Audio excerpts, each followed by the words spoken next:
অন্তর্বর্তী সরকারকে ইতিহাসের সবচেয়ে দুর্বল আখ্যা দিয়ে ২০২৫ সালের মধ্যেই নির্বাচন দেওয়ার আহ্বান জানালেন বিএনপির vice chairman doctor Asaduzzaman Ripon.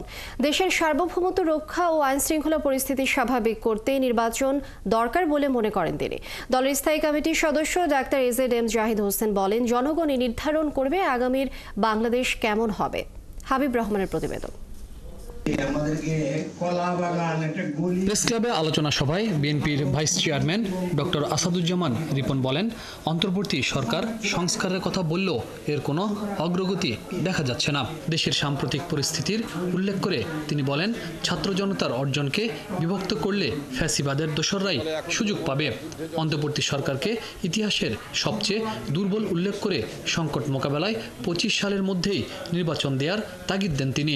Shea butter ও ভিটামিন ই সমৃদ্ধ lily glam beauty soap. Lily, always beautiful. সংস্কারের কথা বলে সংস্কারের প্রক্রিয়া পাশ কাটিয়ে তারা ওই হাসিনার পথ অনুসরণ করে তাদের বিচারক নিয়োগ করছেন, তারা নির্বাচন কমিশনে নিয়োগ করেছেন, তারা দুর্নীতি দমন কমিশনে তারা লোক নিয়োগ করেছেন। এগুলো সবই হচ্ছে হাসিনার পরিত্যক্ত মডেল। ইতিহাসের সবচেয়ে দুর্বলতম সরকার হচ্ছে বর্তমান এই অন্তর্বর্তীকালীন সরকার। একটা দুর্বল সরকার রাষ্ট্র ক্ষমতায় থাকলে দেশের স্বাধীনতা সার্বভৌমত্ব বিপন্ন হতে পারে, আইন শৃঙ্খলা পরিস্থিতির অবনতি হতে পারে, অর্থনৈতিক বিশৃঙ্খলা দেখা দিতে পারে।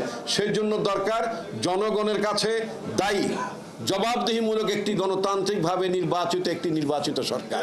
প্রেস ক্লাবে আরেক অনুষ্ঠানে দলের স্থায়ী কমিটির সদস্য ডাক্তার জাহিদ হোসেন বলেন, অতীতে রাজনীতিবিদরাই দেশের সকল সংস্কার করেছেন। রাজনীতিবিদদের অবদান অস্বীকার করা মানে সেই সব সংস্কারকে অস্বীকার করা। আজকে ঐক্যের প্রয়োজন। ঐক্যবদ্ধ থাকলেই দেশ এগিয়ে যাবে। তাহলে পার্শ্ববর্তী ভাইয়েরা যে ধরনের মিথ্যা প্রপাগান্ডা তাদের সোশ্যাল মিডিয়াতে কোন জাতীয় মিডিয়াতে চালাচ্ছে, তাদের ষড়যন্ত্র কিন্তু থেমে নেই, অর্থাৎ ঘাপটি মেরে আছে। আমরা অন্তর্বর্তীকালীন সরকারকে বারবার বলতেছি যে আপনারা আপনাদের ভিতর প্রশাসনের ভিতর ঘাপটি মেরে থাকা বিগত স্বৈরাচারের দোসরদেরকে যদি চিহ্নিত করে সরিয়ে দিতে না পারেন, তাহলে এরকম ঘটনা ঘটতেই থাকবে, আপনারা প্রতিরোধ করতে পারবেন না।